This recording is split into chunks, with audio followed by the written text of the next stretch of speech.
Bismillahirrahmanirrahim. Assalamualaikum warahmatullahi wabarakatuh. Baiklah, saya Ahmad Arsali dengan NPM 204111018. Di sini saya akan mempresentasikan tujuan belajar dan unsur-unsur dinamis dalam belajar. Marilah sebelum kita memulai presentasi kali ini, alangkah lebih baiknya kita mengucapkan ayat Al-Basmalah. Bismillahirrahmanirrahim.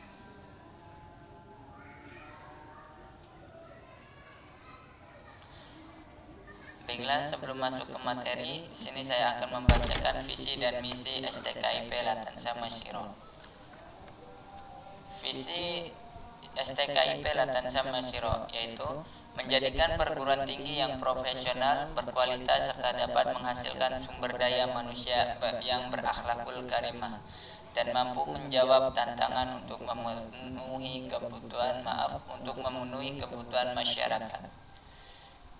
Dan misi STKIP Latansa Masyiro yaitu menyelenggarakan program pendidikan dan pengajaran secara profesional, melaksanakan penelitian terapan yang menunjang pengembangan ilmu pengetahuan dan teknologi, mengadakan kegiatan pengabdian masyarakat secara edukatif, konsisten, dan terprogram dengan mengacu pada telaah dan kajian berdasarkan Al-Quran dan hadis, menciptakan sumber daya manusia yang berakhlakul karimah.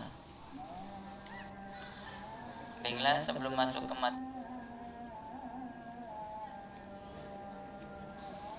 sedangkan visi dan misi prodi pendidikan matematika yaitu menjadi program studi yang unggul dalam mencetak lulusan yang berakhlakul karimah, profesional dan inovatif di bidang pendidikan matematika pada tahun 2023 serta dapat bersaing baik di tingkat nasional maupun internasional berdasarkan nilai-nilai Islam.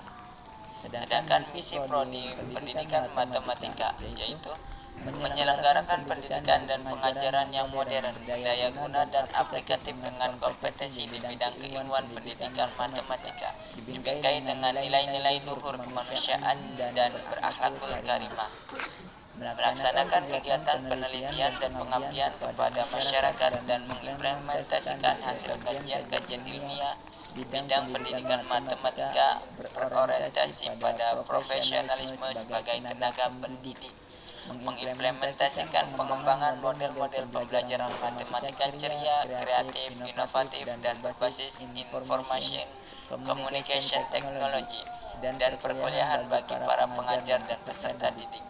Menjalin pola hubungan kerja yang baik antar lembaga dengan pihak pemerintah dan swasta, baik dalam maupun luar negeri. Sedangkan visi dan misi prodi pendidikan.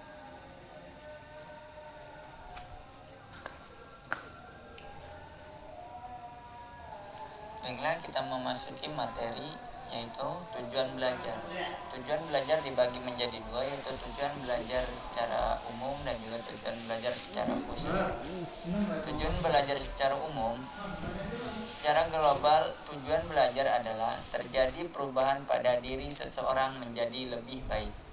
Sedangkan secara khusus yaitu belajar bertujuan mengadakan perubahan di dalam diri, antara lain tingkah laku. Dengan adanya kegiatan belajar, maka norma yang dimiliki oleh seseorang setelah ia melakukan kegiatan belajar akan berubah menjadi baik. Baiklah, kita lanjut ke slide selanjutnya yaitu taksonomi atau kategorisasi tujuan belajar. Di sini terbagi menjadi tiga, yaitu ranah kognitif, ranah afektif, dan ranah psikomotorik. Ranah kognitif yaitu ranah yang berkaitan dengan aspek-aspek intelektual atau berpikir nalar, mencakup yaitu pengetahuan atau knowledge, pemahaman atau comprehension, penerapan atau application, penguraian atau analisis, memadukan atau sintesis, dan penilaian atau evaluation. Ranah afektif yaitu ranah yang berkaitan dengan aspek-aspek emosional, yaitu seperti perasaan, minat, sikap, kepatuhan terhadap moral, dan sebagainya. Di dalamnya mencakup penerimaan atau receiving atau attending, sambutan atau responding, penilaian atau valuing, pengorganisasian atau organization, dan karakterisasi atau characterization. Ranah yang ketiga yaitu ranah psikomotorik, ranah yang berkaitan dengan aspek-aspek keterampilan yang melibatkan fungsi sistem syaraf dan otot dan fungsi psikis. Ranah ini terdiri dari kesiapan atau step, peniruan atau imitation, membiasakan atau habitual, menyesuaikan atau adaptation, dan menciptakan atau origination. Taksonomi ini merupakan kriteria yang dapat digunakan oleh guru untuk mengevaluasi mutu dan efektivitas pembelajaran. Baiklah, kita lanjut. Unsur-unsur dinamis dalam belajar, yaitu terbagi menjadi dua. Yang pertama, dinamika siswa dalam belajar, dan yang kedua, dinamika guru dalam kegiatan pembelajaran. Dinamika siswa dalam belajar yaitu yang termasuk dalam ranah kognitif menurut pendapat Bloom dan DKK, pengetahuan, pemahaman, penerapan, analisis, sintesis, dan evaluasi. Sedangkan ranah afektif yaitu menurut Krathwohl dan Bloom DKK, penerimaan, partisipasi, penilaian, dan penentuan sikap organisasi serta pembentukan pola hidup. Sedangkan ranah psikomotorik yaitu menurut Simpson yaitu persepsi, kesiapan, gerakan terbimbing, gerakan-gerakan tanpa contoh, gerakan kompleks, dan penyesuaian pola gerak dan kreativitas. Sedangkan dinamika guru dalam kegiatan pembelajaran yaitu bahan belajar. Bahan belajar dapat dijadikan sarana mempergiat belajar. Suasana belajar itu kondisi gedung sekolah, tata ruang kelas, alat-alat belajar mempunyai pengaruh pada kegiatan belajar.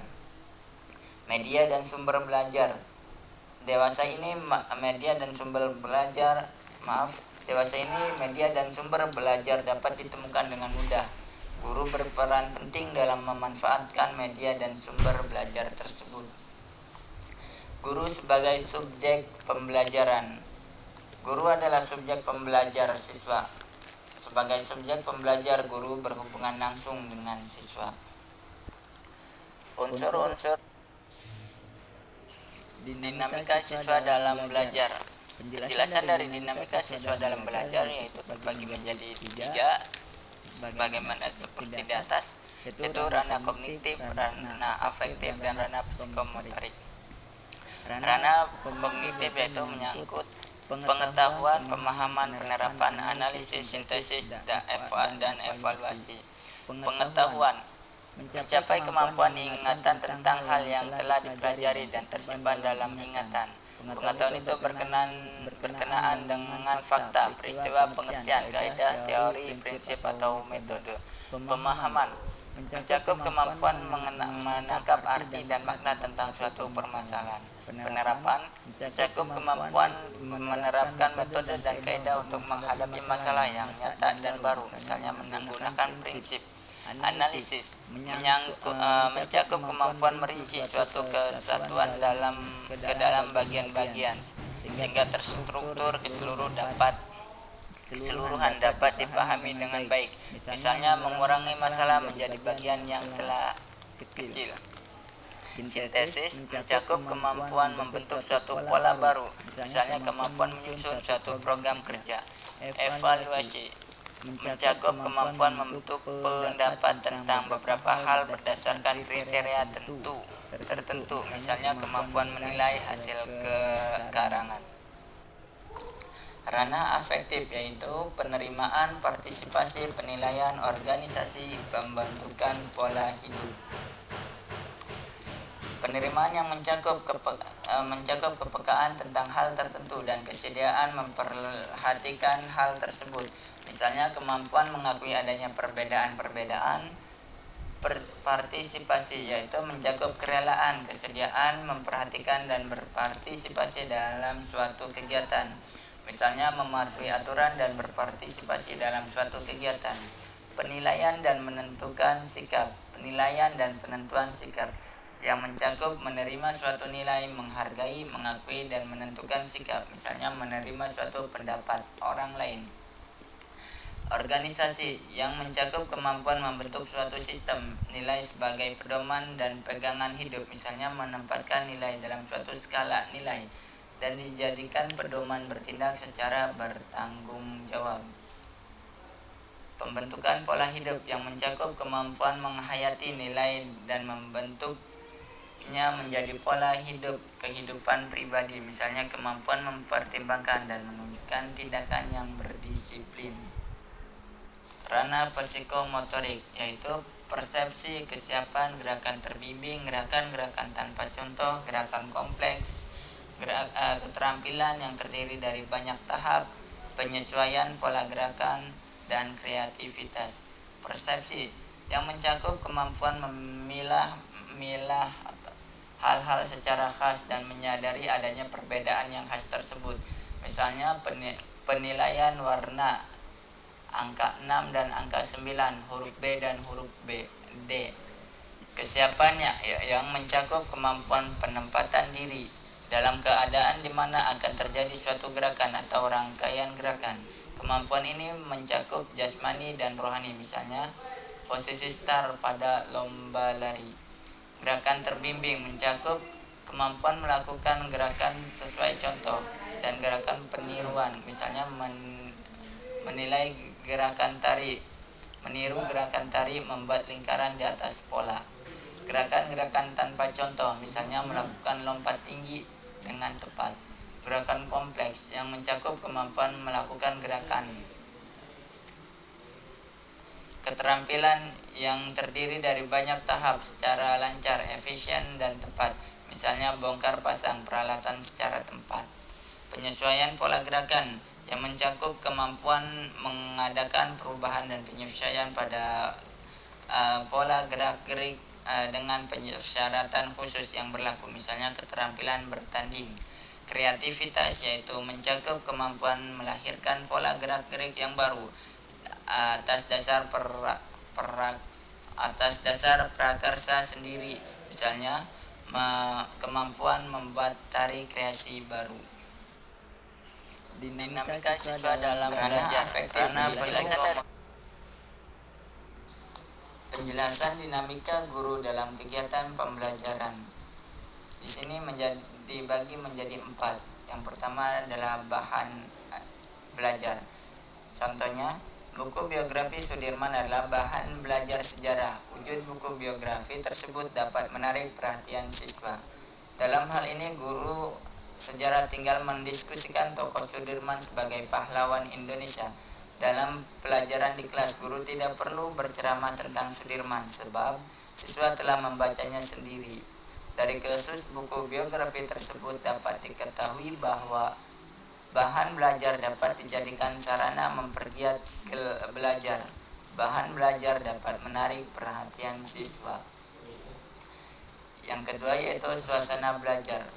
Kondisi gedung sekolah, tata ruang kelas, alat-alat belajar mempunyai pengaruh pada kegiatan belajar. Di samping kondisi fisik tersebut, suasana pergaulan di sekolah juga berpengaruh pada kegiatan belajar. Yang ketiga, guru, media dan sumber belajar. Dewasa ini media dan sumber belajar dapat ditemukan dengan mudah. Contohnya, sawah untuk percobaan, kebun bibit, kebun binatang, tempat wisata, museum, perpustakaan umum, surat kabar, majalah, radio, sanggar seni, sanggar olahraga, televisi dapat ditemukan di dekat kampus maupun sekolah. Guru berperan penting dalam memanfaatkan media dan sumber belajar tersebut. Penjelasan.